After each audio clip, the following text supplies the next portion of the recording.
മുൻപോട്ടുള്ള യാത്രയ്ക്ക് വളരെ പ്രധാനപ്പെട്ടതാണ് ഇതുവരെയുള്ള യാത്ര. പെട്രോൾ ലീക്കുള്ള വാഹനത്തിൽ നമ്മൾ എറണാകുളം വരെ പോയതെങ്കിൽ നമുക്ക് എന്തൊരു നഷ്ടം വന്നു കാണും. ആ വാഹനം നന്നാക്കാതെ വീണ്ടും തൃശ്ശൂർ പോയാലോ? പണനഷ്ടം, മാനസിക വിഷമങ്ങളൊക്കെ ഉണ്ടാകും. കേടുപാടുകൾ വെച്ചുകൊണ്ടിരിക്കരുത്, വേഗത്തിൽ തീർക്കണം.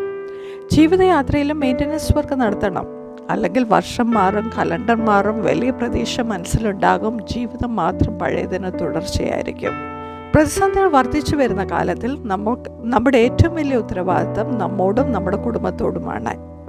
സാമ്പത്തിക മേഖല, വിവാഹ ജീവിതം, ജോലി, ആരോഗ്യം, മക്കൾ, ആത്മീയം, ഇവിടെ എവിടെയെങ്കിലും ചെറിയ പ്രശ്നമുണ്ടായാൽ പോലും അത് നമ്മുടെ മനസ്സിനെ അസ്വസ്ഥമാക്കും. ഭയം, ടെൻഷൻ, വിചാരങ്ങൾ, ഉത്കണ്ഠകളെ ഉണ്ടാക്കും, വിഷാദം കൊണ്ടുവരും. പലരുടെ ആത്മഹത്യയുടെ പ്രധാന കാരണം തന്നെ നാളുകളെ കൊണ്ട് നടക്കുന്ന വിഷാദമാണ്. വിഷാദമുള്ള മനസ്സിന് ചെറിയ പ്രശ്നം പോലും താങ്ങാൻ കഴിയത്തില്ല. അതുകൊണ്ട് എല്ലാം കൂട്ടി വയ്ക്കാതെ അപ്പോൾ മെയിൻ്റനൻസ് വർക്ക് നടത്തണം. നമ്മുടെ എല്ലാ വലിയ കമ്പനികളിലും ഫിനാൻസ് മാനേജർ അല്ലെങ്കിൽ ഒരു ഫിനാൻസ് ഡിപ്പാർട്ട്മെൻറ്റ് തന്നെ ഉണ്ടാകും. നമ്മൾ നമ്മുടെ ഫിനാൻസ് മാനേജർ ആവണം. വരവും ചിലവും നമുക്ക് മനസ്സിലാകണം. നമ്മുടെ വീട്ടിലെ എല്ലാവരെയും മനസ്സിലാക്കി കൊടുക്കണം.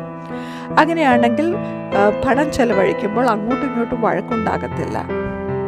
ഈ കാലത്ത് ജോലിയിൽ നിന്ന് ഒരുപാട് പേരെ പിരിച്ചുവിടുന്നുണ്ട്. നമ്മൾ കൃത്യസമയത്ത് ചെല്ലുക, കൃത്യസമയത്ത് ജോലി തീർത്തു കൊടുക്കുക. പരസ്പര സഹകരണത്തോടെ കഠിനാധ്വാനം ചെയ്യുന്ന ഒരാളെ പിരിച്ചുവിടാൻ കമ്പനിക്ക് ഒരുപാട് ആലോചിക്കേണ്ടി വരും. അതുപോലെ നമ്മൾ ജോലി ചെയ്യുന്ന സ്ഥാപനത്തിൽ നിന്ന് കിട്ടുന്ന ശമ്പളത്തിൽ നിന്നാണല്ലോ നമ്മുടെ വീട്ടുകാര്യങ്ങൾ നടക്കുന്നത്. അത് നമുക്കൊരു അനുഗ്രഹമാണ്. അവർക്കെതിരെ പ്രവർത്തിക്കരുത്. കമ്പനി അനുഗ്രഹിക്കണം, അവർക്കൊരു അനുഗ്രഹമായിരിക്കണം. ഇതുപോലെ നമ്മുടെ ആരോഗ്യം ശ്രദ്ധിക്കണം. വിറ്റമിൻ ഡെഫിഷ്യൻസി മൂലവും എക്സസൈസ് ചെയ്യാത്തത് കൊണ്ടും എത്ര തരം അസ്വസ്ഥതകളാണ് ശരീരത്തിലുള്ളത്. പിന്നെ അത് ഒരുപാട് പണച്ചെലവുള്ള ട്രീറ്റ്മെൻറ്റായി മാറുന്നു. ഞാൻ കൗൺസിലിംഗ് ചെയ്യുന്ന വ്യക്തിയാണ്. കഴിഞ്ഞ വർഷം പെട്ടെന്ന് മരണം സംഭവിച്ച വ്യക്തികളുടെ കുടുംബാംഗങ്ങളുമായിട്ട് സമയം ചെലവഴിച്ചിട്ടുണ്ട്. അവരുടെ മനസ്സിനെ ഏറ്റവും അധികം അലട്ടുന്നത് കുറ്റബോധമാണ്.